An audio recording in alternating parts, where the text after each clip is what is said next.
दुनिया में network marketing की तरह ठगने वाला काम बहुत प्राचीन समय से हो रहा है। तब ये तरीका चोर, उचक्के और ठग अपनाते थे, लेकिन आज बड़ी-बड़ी कंपनियों के दलाल अपनाते हैं। आइए जानते हैं आज की इस कहानी में, और इसे सुनकर उम्मीद है कि आप भी सतर्क रह सकेंगे। किसी गांव में एक ब्राह्मण रहता था। वह पुरोहिताई का काम करता था और पुरोहित के काम से जो कुछ भी प्राप्त होता, उसी से अपना और अपने परिवार का निर्वाह करता था। एक दिन ब्राह्मण एक दूसरे गांव में पूजा कराने के लिए गया। जब पूजा समाप्त हो गई तो वहां के यजमान ने ब्राह्मण को दक्षिणा के रूप में एक बकरी दान की। बकरी बड़ी मोटी ताजी थी। ब्राह्मण उस बकरी को लेकर अपने घर की ओर चल पड़ा। रास्ते में उसे 3 धूर्त मिले। धूर्तों ने जब ब्राह्मण के पास मोटी ताजी बकरी देखी तो उनके मुंह में पानी आ गया। उन्होंने सोचा, बकरी का मांस बड़ा स्वादिष्ट होता है। यदि किसी तरह बकरी मिल जाती तो बड़ा मजा आता, पर बकरी मिले तो मिले कैसे? मांगने से तो ब्राह्मण बकरी देने वाला नहीं। तब तीनों धूर्त आपस में सोच विचार करने लगे।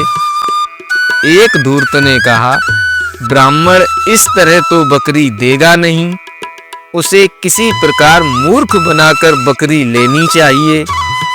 दूसरे धूर्त ने भी पहले धूर्त की बात का समर्थन किया। अब प्रश्न यह पैदा हुआ कि ब्राह्मण को मूर्ख बनाया कैसे जाए। तीनों धूर्त मिलकर ब्राह्मण को मूर्ख बनाने का उपाय सोचने लगे।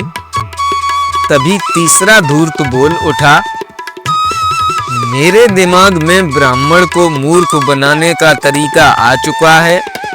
तुम सभी मेरे पास आओ, मैं तुम्हें बताता हूँ।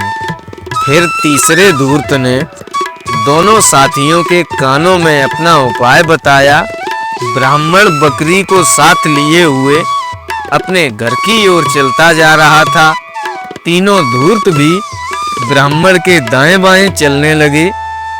थोड़ी दूर जाने पर पहला धूर्त ब्राह्मण के सामने जा पहुंचा और बोला, ब्राह्मण देवता, आप ब्राह्मण होकर ये कौन सी चीज लिए जा रहे हो? ब्राह्मण ने उत्तर दिया, क्या अंधे हो? दिखाई नहीं दे रहा?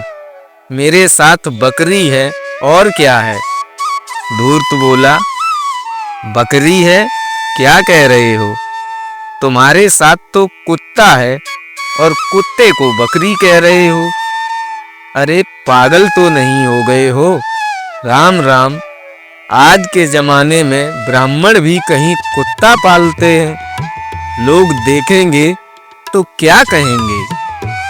ब्राह्मण तुनकते हुए बोला, सचमुच तुम अंधे ही हो, तभी तो बकरी को कुत्ता कह रहे हो।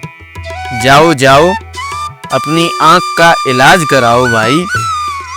पहला धूर्त बोला, मुझे क्या, तुम बकरी लेकर जाओ या कुत्ता लेकर जाओ, मैं तो तुम्हारे भले के लिए कह रहा हूँ। तुम्हें अपने घर पर कुत्ता ले जाते देख लोग तुम्हारी बदनामी तो करेंगे ही, और पूरी ब्राह्मण जाति तुम्हारा अपमान भी करेगी। कहेगी कि अब ऐसा जमाना आ गया है कि ब्राह्मण गाय को छोड़कर कुत्ते पालने लगे। पहला धूर्त अपनी बात समाप्त करके ब्राह्मण के सामने से दूर चला गया। कुछ और देर चलने के बाद दूसरा धूर्त ब्राह्मण के सामने पहुंचा और बोला, ब्राह्मण देवता, तुम्हारा यह बछड़ा लंगड़ाकर क्यों चल रहा है? क्या इसकी टांग टूट गई है? ब्राह्मण बोला, अरे अरे, दिन में भी तुम्हें दिखाई नहीं देता? तुम मेरे साथ जा रही बकरी को बछड़ा कह रहे हो? अरे भाई, मेरे साथ बछड़ा नहीं बकरी है, जो मुझे दूसरे गांव से दक्षिणा में मिली है। दूसरा धूर्त बोला, ब्राह्मण देवता, लगता है तुम्हारा मस्तक फिर गया है, इसीलिए तुम बछड़े को बकरी कह रहे हो। मैं तो साफ साफ देख रहा हूँ तुम्हारे साथ बछड़ा चल रहा है। मुझे क्या, अब तुम बकरी ले जाओ या बछड़ा, मैंने तो उसे लंगड़ाते देखा, इसलिए उसके बारे में तुमसे पूछ लिया। फिर दूसरा धूर्त भी अपनी बात समाप्त करके ब्राह्मण के सामने से खिसक गया। ब्राह्मण के मन में संदेह पैदा हो गया। उसने सोचा, क्या बात है, एक आदमी तो इसे कुत्ता कह रहा था और दूसरे आदमी ने बताया कि ये बकरी नहीं बछड़ा है। क्या मेरे साथ चलने वाली बकरी नहीं कुछ और है? कुछ और जाने पर उसे तीसरा धूर्त मिला। वह ब्राह्मण के सामने आ पहुंचा और बोला, वाह वाह ब्राह्मण देव, ब्राह्मण होकर भी गधे का बच्चा पालने जा रहे हो। राम राम, कैसा समय आ गया है। ब्राह्मण बोला, क्या बकवास कर रहे हो, मैं तो बकरी लेकर जा रहा हूँ और तुम गधे का बच्चा बता रहे हो, अंधे हो क्या? तीसरा धूर्त बोला, मैं अंधा हूं या नहीं, लेकिन तुम पागल अवश्य हो चुके हो। अपने साथ गधे का बच्चा ले जा रहे हो और उसे बकरी बता रहे हो। अगर पागल न होते तो ऐसा नहीं कहते। तीसरा धूर्त भी अपनी बात समाप्त करके आगे चला गया। अब ब्राह्मण के मन का संदेह और प्रबल हो उठा। वह सोचने लगा, जरूर कोई न कोई बात तो है। पहले आदमी ने कुत्ता बताया, दूसरे आदमी ने बछड़ा बताया, अब तीसरा आदमी मिला जो इसे गधे का बच्चा बता रहा है।